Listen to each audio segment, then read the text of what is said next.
Welcome back to another day on the ranch. Today we are building a round pen. It's not just going to be today, it's going to be an ongoing project. A couple of days ago we came out here to simply draw a circle and figure out posts, where posts were going, where the center was, all that good stuff. It's going to be a 60 foot diameter round pen. I was like, well, we got to move this fence in, so we ended up spending the next, what, 2.5 hours out here, taking the fence down, moving fences. So right now this is like the front part of the big pasture, obviously right by the barn. But if you turn around, I mean, all of this was within the fencing. So we basically are pulling this fence down that was straight behind you, basically, and we're now making it now with that corner post back there, bringing it straight up to hit the gate, and then straight across to hit corner post over there. So basically just freeing up a nice big area for the round pen, and now that's just going to be open to kind of the drives. No, we're not filling any holes right now. Nope. We are not filling holes till the very end. Yep, we need to leave them open. Why are you not filling them to the end? Because if we fill these holes and this post is right here, then that may not be the perfect spot for that based on everything else. So we're going to screw these boards together, then we'll put another post right there and screw the boards on, and another post and screw the boards on to make sure everything is spaced properly. I'm not sure that it's the proper way to do it because you don't have level posts to screw into. What do you mean? I don't know that it's necessarily necessary, because as long as you're making sure they're 10 foot as you go, with our line we already drew, it should be fine, right? I don't know, guess we'll plan, do, check, adjust with this one.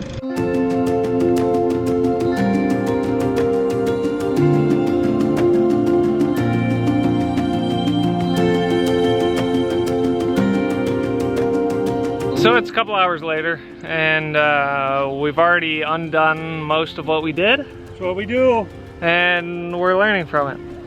And frustrated from it. Because we do it twice. So we took all the horizontal boards down, and my thinking is part of the reason was we were measuring from the ground up 12.5 inches, and that's where we put the bottom board, but the ground isn't totally level, so it is sloped a little bit, which means that 10-foot board gets, you know, cockeyed a little bit and just throws stuff off kilter. That's my thinking as to why we were having such a difficult time. When we set these posts, we've got to keep in mind not only level, you know, left and right, but also 10 feet from that post to this post, and 30 feet from the mid to the front, and making sure that this is actually pointing directly at the center.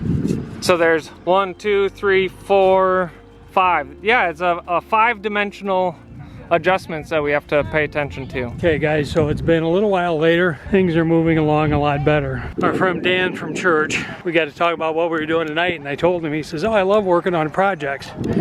So he offered to come over. He has 40 years in the construction trade, made everything a lot easier, taught us a lot of things we don't know. I'm sure you've heard me say it, our motto always has been, if it wasn't for time and money, this place would be perfect. We're changing that to time, money, and some expertise, because what he has shown us in the first hour here has been invaluable, and we will be able to apply a lot of things that we learned. So if you know somebody that is willing to help you out with the project, take advantage of it. Welcome back to another day of building a round pen. Last night, with Dan's help, oh my goodness, Dan was a man with a plan. So all these posts are set. Dad and I went this morning and got a whole bunch more of the 2x6 lumber, so we're gonna start building this up. Yesterday Dan taught us something very, very, very useful with these clamps is, hey, you measure where the bottom needs to be, and then you take this clamp and you clamp it on nice and tight, and boom, you can rest your board right on that.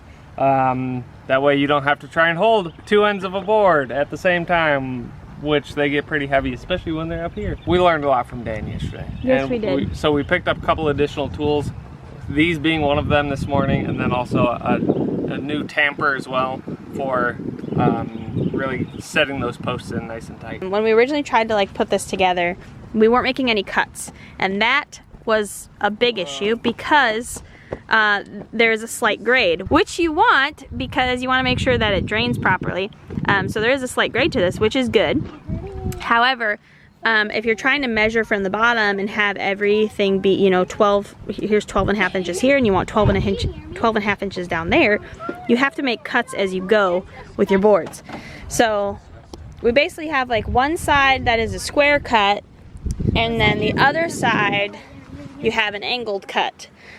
So doing this, also we learned, what was the biggest thing we learned about these boards, honey? These boards that we thought were 10 foot are actually 120.5 inches, so there's an extra half inch. Everyone knows that a 2x4 is not really a 2x4. It's a 1.5 by 3.25, 3.5. Well, when it comes to length, we said at the lumber mills, they usually add extra to the length to make sure, you know, when they're cutting with that sawmill that it is exactly what they need, and then people that are in construction just know to cut to what they need. But if you're not in construction, you don't know that. We didn't know. Dan came, and his first 5 minutes here saved us hours.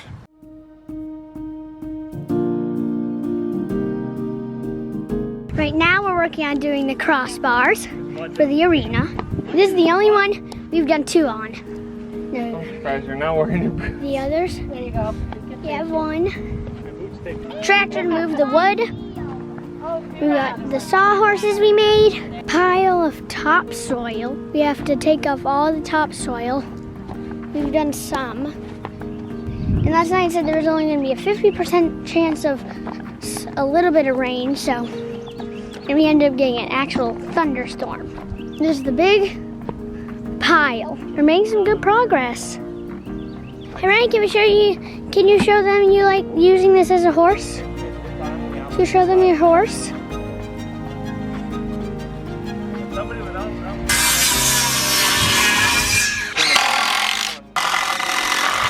Well, we've made a lot of progress. We're on to the 3rd row. We are still getting a couple posts set over there. One of the things we've run into is this is great, digs them holes really quick, but they're not always perfectly straight and level like we need our post to be, so we end up having to dig out at the bottom of the hole to try and get the post actually level.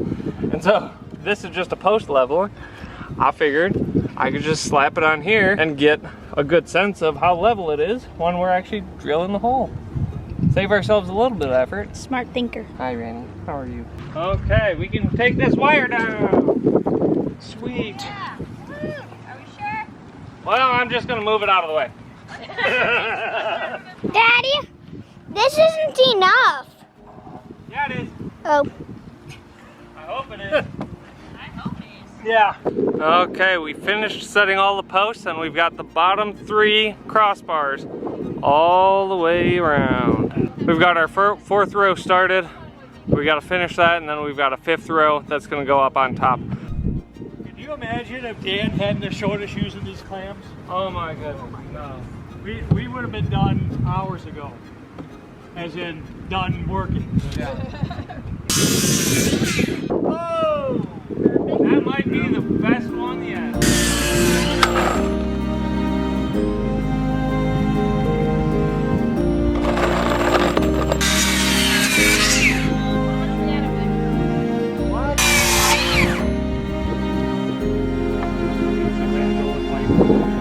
In the camera, the sunset looks so cool. All right, it is the end of the day. Almost everything is done. We have one last row to do. Cut off the tops of the posts and then put some sand down. We got to do that too. But otherwise, we're pretty much there. The posts are set. That was the hardest part. We are going to be doing like an overhang kind of here that's going to say Regen Ranch on it. So I have to do that, but that's later date. That's going to be probably like a project that I do weeks down the road.